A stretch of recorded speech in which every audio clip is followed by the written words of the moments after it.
Check me out while I break down this line and the taper move on my man right quick. This is my client Dre. Like his hair thick. See, I put a little holding spray down here. Got my Tune 45 Apple's combos clippers set to perfection. And we gonna go clean in. Hit my little base. This is what's called a base liner. Just a little bit light holding spray. Just let it pretty much mist, and I go right in with my line up.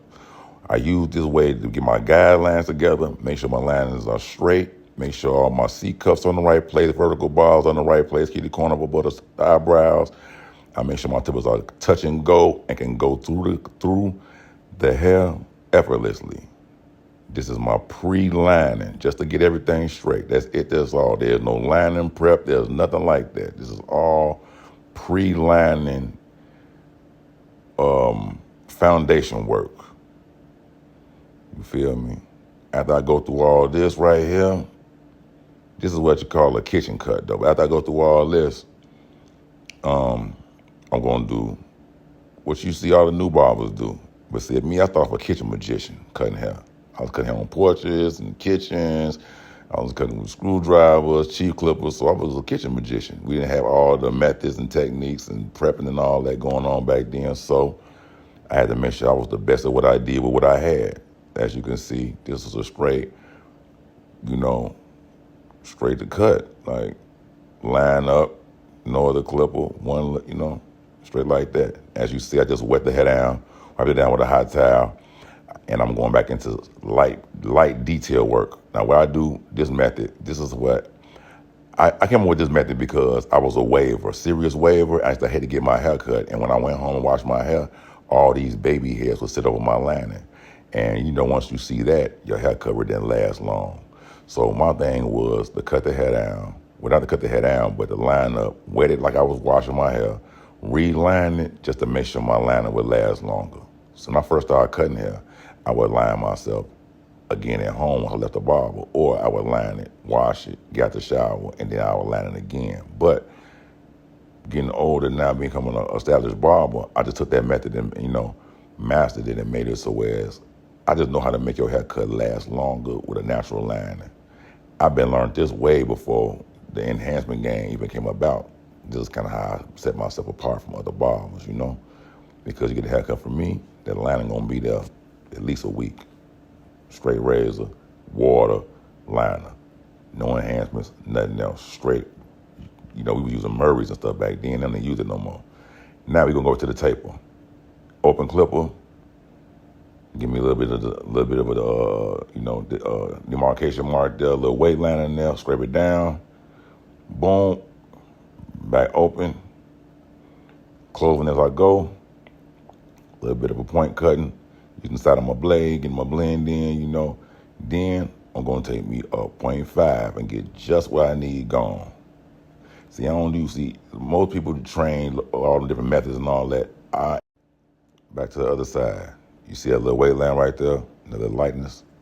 I'm gonna leave that just like that, so when I put this enhancement in there, everything gonna look perfect and natural. As you can see, I only put the enhancements on certain parts of the liner, where it's thin or just needs to be a little bit more full, because my man likes his hair a little thick. So I'm only gonna put it where it's needed, not all over it, to where it looks a little odd and funny looking. We want to go as natural as possible. We want it to look like he was born with it. We don't want it to look like you just want it like a magic marker.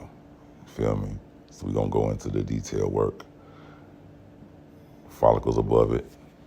Give it that little matte finish. Make it look more full and natural, like his hair. Holding spray. Blow dryer. Look good on it, but we not finished yet. Now, let's get down to the nitty gritty. Detailing this lining out. Now, I'm about to give y'all some game as far as these liners. You see how I'm giving him this razor and it's giving him that ash mark?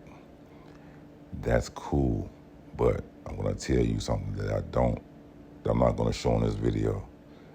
When you do these white line linings or these white chalk ash linings, you're going to make it pop. But the thing about it is, you want to make sure this razor slide, don't scratch the skin or irritate when you use a razor. So when you use it, make sure you use lining gel. Even though you use a hot towel, even though you use all these different things, it just make sure your razor is always sliding across the skin, not scraping, not scratching, not chafing. And you see, I'm putting this pencil on here. Now, I might not show y'all the whole thing, but when I get this pencil off, I put a light coat of shaving gel on it. So when I do smear my pencil in, it smears and it looks just like this. You see how you don't see a whole bunch of ash lines all across the top of the forehead? You just see it where it needs to be. Look natural, don't it? You even see a little light spot where a little density there, that little weight there on the side right there. Hit it with the scissors.